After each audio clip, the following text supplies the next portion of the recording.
লাইলাতুল নিসফি মিন শাবানে দুই শ্রেণীর ব্যক্তিরা আল্লাহর কাছে ক্ষমা পাবে না। কয় শ্রেণীর ব্যক্তিরা? এটা আপনার আমার প্রত্যেকের অত্যন্ত গুরুত্বপূর্ণ। সুতরাং আমাকে এটা ভালোভাবে খেয়াল করে শুনতে হবে। আল্লাহ রাব্বুল আলামিন আমাদেরকে শাবান মাসে অত্যন্ত দামি একটি রাত দিবেন।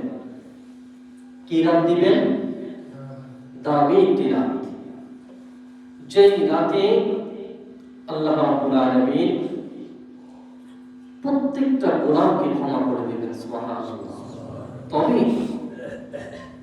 দুই শ্রেণীর ব্যক্তিদেরকে আল্লাহ পাক ক্ষমা করবেন।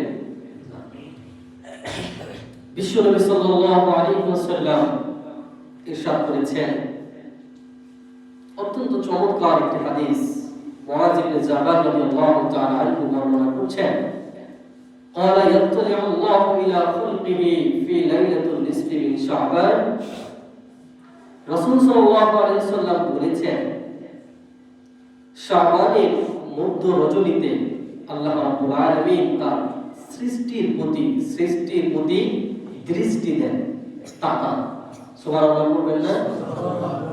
ওই রাত্রিতে আল্লাহ রাব্বুল আলামিন তার যত সৃষ্টি আছে, আমরা কি আল্লাহর সৃষ্টি না? জোরে বলতে হবে, আমরা আল্লাহর সৃষ্টি কি না?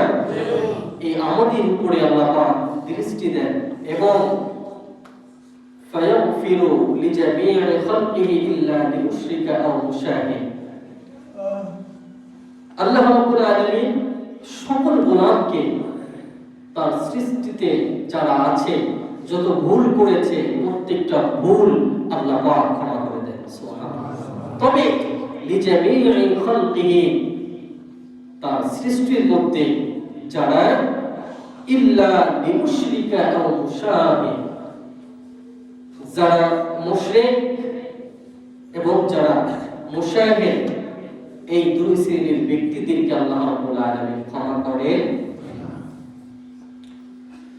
চলুন এই দুই শ্রেণীর ব্যক্তি কারা? এক নম্বর, ইল্লা মুশরিক, আল্লাহ মুশরিক ব্যতীত সকলকে ক্ষমা করেন। আল্লাহ রাব্বুল আলামিন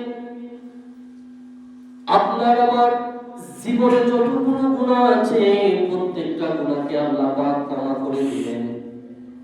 তবে যারা মুশরিক তাদেরকে আল্লাহ রাব্বুল আলামিন ক্ষমা করবেন না। মুশরিকদের খারাপ গুণ হচ্ছে 8টা। কয়টা বলেন? মুশরিক হলো 8 শ্রেণীর মানুষ। মিলিয়ে দিতে হবে আপনার আমার মধ্যে কোনটা পড়ে যায় কিনা, সুন্দরভাবে মিলাবেন। কোরআনে এবং হাদিসের আলোকে আমি আলোচনা করে সংক্ষিপ্তভাবে পেয়েছি, ন্যূনতম এই 8টা প্রকারের কোন একটা যদি কোন ব্যক্তির মধ্যে থাকে, এই শাবানের মধ্য রজনী লাইলাতুল নিসফি মিন শাবানে ওই গোলাম আল্লাহর কাছে ক্ষমা পাবে না। এক নম্বর, আল্লাহ রাব্বুল আলামিন বলেন সূরা ইউনূসের 106 নম্বর আয়াত, ওয়ালা তাদউ মিন দুনিল্লাহি মা লা ইয়ানফাউ ওয়ালা ইয়াদুররু। আল্লাহ রাব্বুল আলামিন বলেন, আল্লাহ ছাড়া এমন কাউকে ডেকো না যে তোমার ডাকে সাড়া দিবে বা তোমার কোনো উপকারে আসবে বা তোমার কেউ ক্ষতি করতে পারবে, এমন কারো উপাসনা করা যাবে না। এমন কাউকে ডেকো না, ডাকা যাবে না। তাহলে এক নম্বরে আমরা পেলাম মুশরিকের 1 নম্বর গুণ হলো যারা আল্লাহকে ছাড়া অন্য কাউকে ডাকে, যারা আল্লাহকে ছাড়া অন্য কাউকে ডাকে তারা হলো মুশরিকের 1 নম্বর প্রকার। 2 নম্বর প্রকার হলো আল্লাহ ছাড়া অন্য কারো ইবাদত যারা করে, এমন লোক সমাজে আছে না? যদি মাজারগুলোতে চোখ বুলানো হয়, দেখা যাবে মাজারের মধ্যে সিজদা অবরোধ চলছে কি চলছে না? চলে না? মানুষকে ব্যক্তি পূজা করে, ব্যক্তিকে উপাসনা করে, নেতাকে অর্ডার দিলে তাকে নেতা মানে তার উপাসনা করে, যে আল্লাহর সাথে শিরক করা হয়ে যাচ্ছে, এই দিকে আমরা খেয়াল রাখছি না। আল্লাহ রাব্বুল আলামিন বলছেন, যারা আমাকে ছাড়া অন্য কারো ইবাদত করবে তারা শিরক করছে। সূরা ইউনূসের 18 নম্বর আয়াতের মধ্যে আল্লাহ রাব্বুল আলামিন বলছেন, ওয়া ইয়াবুদুনা মিন দুনিল্লাহি মা লা ইয়াদুররুহুম ওয়া লা ইয়ানফাউহুম। তারা আল্লাহ ছাড়া এমন কিছু ইবাদত করে না, যারা মুশরিক না তারা আল্লাহ ছাড়া অন্য কারো ইবাদত করে না। শুধু তাই নয়, যা তাদের ক্ষতি বা উপকার কিছুই করতে পারবে না। যেমন মানুষ যদি চায় একজনকে ক্ষতি করবে, আর আল্লাহ যদি তাকে হেফাজত করে, দুনিয়ার পুরো মানুষের কি ক্ষমতা আছে তাকে ক্ষতি করার? আছে? একজন যদি একটা ব্যক্তিকে মেরে ফেলতে চায়, আর আল্লাহ যদি তার সাহায্য হয়ে যায়, হেফাজতকারী হয়ে যায়, তাহলে ওই ব্যক্তিকে দুনিয়ার পুরো মানুষ মারণ করতে পারবে? হ্যাঁ, পারবে না। এর জন্যই বলেছে, যা তাদের ক্ষতি করুক অথবা উপকার করুক, আল্লাহ ছাড়া ওই ব্যক্তিকে কেউ কোনো ক্ষতি করতে পারবে না। শুধু তাই নয়, তার কোনো উপকার আল্লাহ ছাড়া কেউ করতে পারবেন না।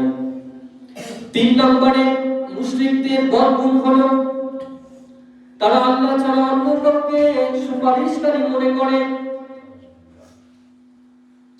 মক্কাতুল মুকাররমায় যখন বিশ্বনবীকে আল্লাহ রাব্বুল আলামিন 40 বছর বয়সে নবীজি নবুয়ত পেলেন, যখন দেখলেন যে মানুষদেরকে যখন ইসলামের জন্য দাওয়াত দেয়, তখন কাফির মুশরিকরা কিন্তু কাবা ঘরের মধ্যে মূর্তি নিয়ে তার পূজা করত। জানি না আমরা? হ্যাঁ, 360টি মূর্তি নিয়ে তারা পূজা করত। তারা মনে করত যে এরাই হলো স্বর্ণ। ওই 360টি মূর্তি তারা বেছে বেছে গুণী লোকদেরকে, জ্ঞানী লোকদেরকে, নেতাদেরকে, ভালো ভালো তাদের চোখে যারা ভালো ভালো তাদের মূর্তি স্থাপন করে তাদেরকে পূজা করত। কেন জানেন? তাদেরকে পূজা করার কারণ হলো তারা বিশ্বাস করত যিনি আমাদের সৃষ্টিকর্তা, এদেরকে যদি আমরা পূজা করি তাহলে তার কাছে সুপারিশ করে আমাদেরকে ক্ষমা পাইয়ে দিবে।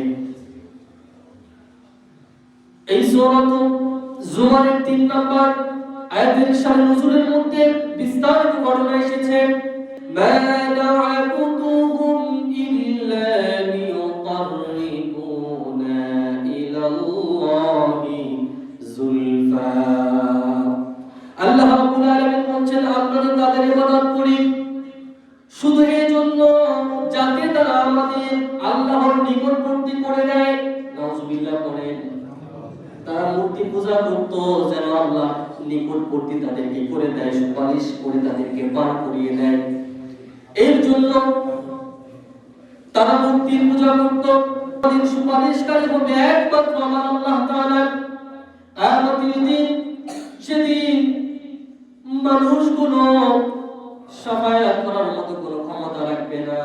আল্লাহ যাদেরকে ওয়াদা করবেন শুধুমাত্র কেবলমাত্র তারাই শাফায়াত করতে পারবে। 4 নম্বর মুশরিকদের বর্ণনের 4 নম্বর প্রকার হলো আল্লাহর গুণাবলীতে যে লোকেরা অন্য কাউকে শরীক করে। আছে না নাই? আচ্ছা বলুন তো, সকল ক্ষমতার উৎস জনগণ নাকি আল্লাহ? কে? আল্লাহ। কিন্তু আমরা যারা বলি সকল ক্ষমতার উৎস জনগণ, এটা কি শিরক কিনা? শিরক। জোরে বলতে হবে শিরক কিনা? সকল ক্ষমতার মালিক কে? আল্লাহ। আর জোরে বলতে হবে